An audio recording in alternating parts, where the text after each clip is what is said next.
اور یار رات کو توبہ کر کے سونا چاہیے ہمیں.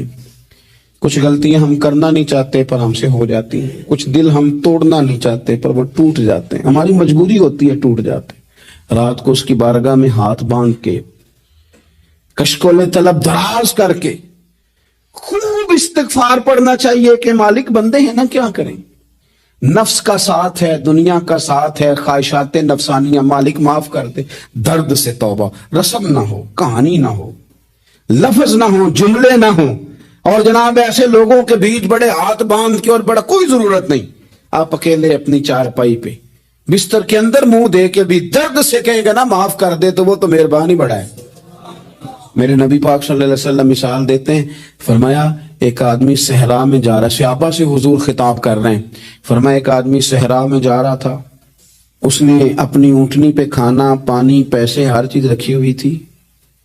صحرا تھا بہت بڑا، درمیان صحرا کے گیا تو تھوڑا سا سستانے کے لیے، آرام کرنے کے لیے اونٹنی سے نیچے اترا. اب اس نے اونٹنی کی لگام، اونٹنی کی نکیل اپنے سرانے کے نیچے رکھی، ہاتھ کے ساتھ پکڑی اور سو گیا. تھوڑی ہی دیر کے بعد جب اس کی آنکھ کھلی تو دیکھا اونٹنی غائب ہے. صحرا میں وہ پیدل نہ آگے جا سکتا ہے، نہ پیچھے جا سکتا ہے، نہ دائیں نہ بائیں. کھانے کو روٹی نہیں، پینے کو پانی کا قطرہ نہیں. تھوڑا ادھر بھاگا ادھر بھاگا، تھک گیا. کئی محبوب فرماتے ہیں وہ پوری طرح نڈھال ہو گیا اور مایوس ہو گیا، معاذ اللہ. مایوس ہو کے دوبارہ اسی جگہ آ کے لیٹ گیا جہاں پہلے لیٹا تھا. انتظار کرنے لگا کہ اب موت ہی آئے گی، آخری وقت ہے. اب نہ میں پیدل یہ صحرا کراس کر سکتا ہوں، نہ پیچھے جا سکتا ہوں، نہ کھانا ہے نہ پانی ہے، سوائے موت کے کوئی سہارا نہیں. حضور فرماتے ہیں وہ رستے میں دوبارہ لیٹ گیا.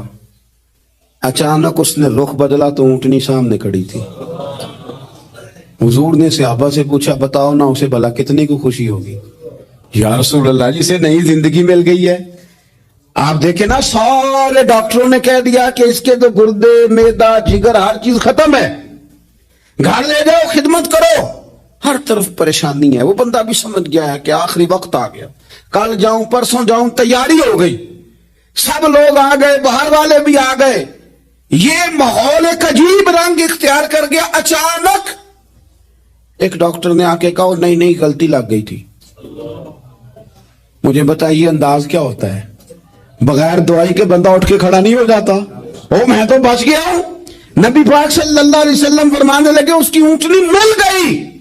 بتاؤ بھلا اسے کتنی خوشی ہوگی؟ یا رسول اللہ وہ تو دوبارہ دنیا میں آ گیا. حضور فرمانے لگے اسے کچھ بھی خوشی نہیں ہوئی. جب کوئی رب کا گناہگار بندہ آ کے توبہ کرتا ہے، رب کو اس سے کئی گنا زیادہ خوشی ہوتی ہے. میرا بندہ آ گیا ہے، میرا بندہ آ گیا، میرے گھر آ گیا. اس نے آنسو بہائے ہیں. اس نے کہا اللہ میں تیرا ہی ہوں، تیرا ہی رزق کھاتا ہوں، تیری ہی زمین پہ رہتا ہوں، تیرے نام سے میری سانسیں چلتی ہیں. وہ آ گیا. فرمایا اس اونٹنی والے سے زیادہ رب کو خوشی ہوتی ہے جب گناہگار آ کے توبہ کرتا. گناہگاروں کے آنسو اس کی بارگاہ میں بڑے مقبول ہیں، لیکن ہم رسم ادا کرتے ہیں، توبہ نہیں کرتے. ہم اپنے آپ کے ساتھ دھوکہ کرتے ہیں، جھوٹ بولتے ہیں. ہم بندہ کوئی ناراض ہو جائے تو ہمیں کو نہیں نیند آتی، اس کے گھر چلے جاتے ہیں. ہم اپنے سارے رشتوں کو، تعلقات کو مینٹین کر کے رکھنے کے عادی ہیں. ہمیں پتہ ہے کہ وہاں میں نہیں جا سکا تو بیٹا بھیجتا ہوں، فلاں شادی پہ میں نہیں جا سکا تو بھتیجا بھیجتا ہوں، بھائی بھیجتا ہوں. ہر تعلق کا ہم نے خیال رکھا کوئی روٹھ نہ جائے. لیکن کمال ہے نا، یہ نہیں سوچا کہ اگر رب روٹھ گیا تو جب وہ روٹھ جائے نا تو سارے رشتے بھی بندے کے پاس موجود ہوں تو کوئی کارآمد نہیں ہوتا. پھر کروڑوں روپیہ جیب میں ہوں تو ڈاکٹروں کی دوائیاں اثر نہیں کرتی. وہ روٹھ جائے تو پھر انسان اس طرح سے پھسلتا ہے کہ بڑے بڑے اس کے پاس دروازے ہوتے ہیں پر کسی جگہ اس کا ہاتھ نہیں لگتا. خدا را خیال کریں، دنیا روٹتی ہے تو روٹ جائے، رب رسول ناراض نہ ہونے پائے، اس کا خیال.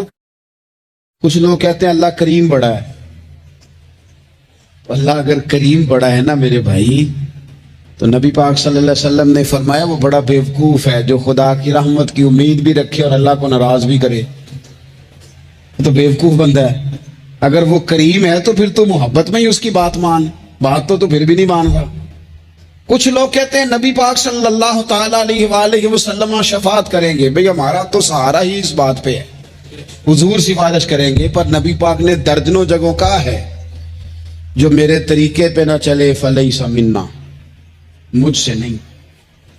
حضور نے فرمایا جو بڑے کی توقیر نہ کرے, چھوٹے پہ رحم نہ کرے, وہ مجھ سے نہیں. فرمایا جو ملاوٹ کرے وہ ہم میں سے. تو یہ حدیثیں بھی تو یاد رکھو نا. شفاعت کی بات انکار نہیں, حضور گناہگاروں کی ہی کریں گے, لیکن یہ حضور نے جو ہمیں اسباق پڑھائے یہ کس لیے پڑھائے؟ یہ بھی تو ہماری سمجھ کے لیے ہے نا. یہ ساری چیزیں ہم نے غفلت بنا کے اپنے اوپر اوڑھ لی. اور پھر سب سے بڑی بات یہ, جو لوگ جنت کے وارث اور مالک ہیں نا, کریم محبوب نے فرمایا یہ جو میری بیٹی فاطمہ ہے جنتی عورتوں کی سردار ہے. تو یہ تو جنت کی مالکہ اور وارثہ ہیں, وہ تو ساری رات ہی نماز پڑھتی تھی, تو سارا دن عبادت کرتی تھی. پاک سب سے زیادہ تو ان کو تھا, تو یہ تو ایک منٹ کے لیے مصلے سے جدا نہیں ہوئے. اور جنہوں نے صرف امید لگائی ہے, کوئی ان کے پاس ڈگری نہیں, وہ بن کے بیٹھ گئے ہیں. وہ کہتے ہیں جناب جنت مطلب ہم جسے کہیں گے معاذ اللہ وہ جائے گا, دوسرے کو جانے دیتے ہیں. اپنی زندگی میں خوش فہمیاں نہ لائیں, یہ غفلت پیدا کرتی ہیں.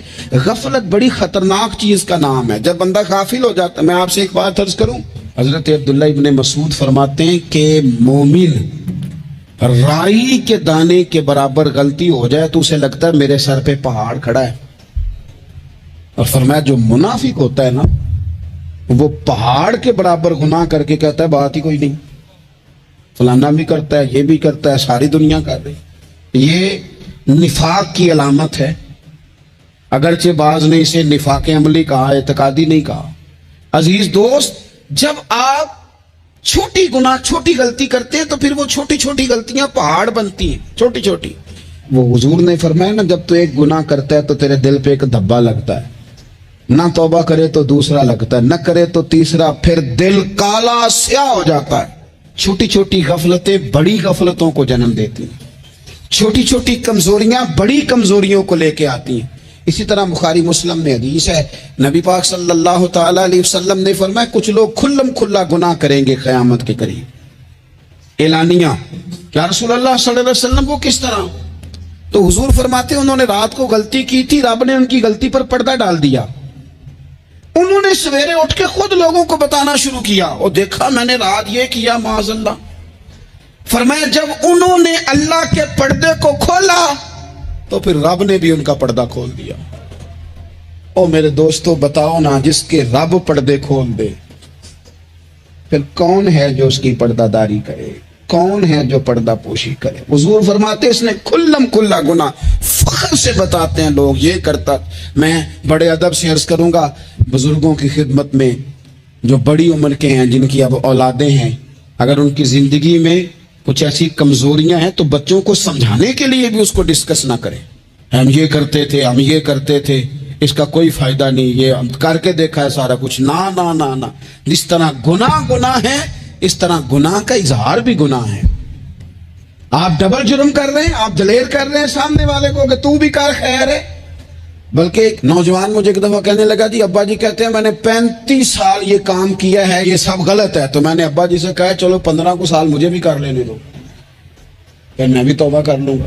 یہ ہم لوگوں کو دعوت دے رہے ہیں کہ غلط کام کرو. قرآن مجید کو آپ دیکھیں گے نا سورہ یاسین کے اندر, یہ بھلا کفر کیوں ہوتا تھا, منافقت کیسے پیدا ہوتی تھی, بت پرستی کیسے عام ہوتی تھی, دنیا کے اندر ستارہ پرست, سورج پرست, چاند کی پوجا کرنے والے یہ لوگ کیسے پیدا ہوتے تھے؟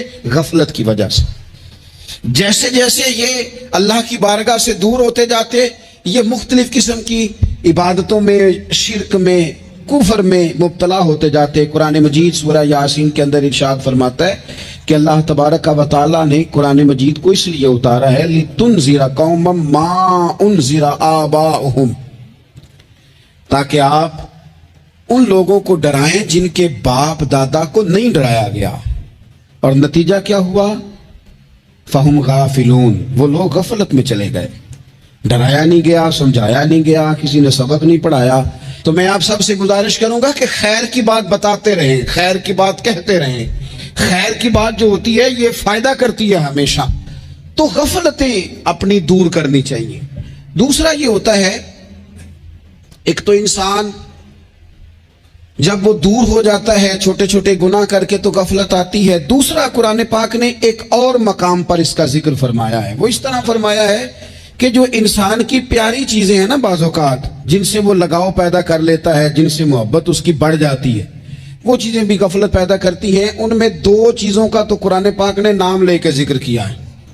ویسے وہ ڈھیر ساری چیزیں ہیں، ایک دو تین نہیں. سیاست بھی بندے کو غافل کرتی ہے، دوستوں کی کثرت بھی بندے کو غافل کرتی ہے، کھیل تماشا بھی غافل کرتا ہے، پیسے زیادہ آنے لگ جائیں تو وہ بھی بندے کو غافل کرتے ہیں، تعریف کرنے والے زیادہ ہو جائیں تو وہ بھی غفلت میں مبتلا کر دیتے ہیں. بندہ کسی کرسی میں بیٹھ جائے تو پھر بھی ادھر ادھر دیکھنے کو تیار نہیں ہوتا. یہ ساری چیزیں غافل کرتی ہیں.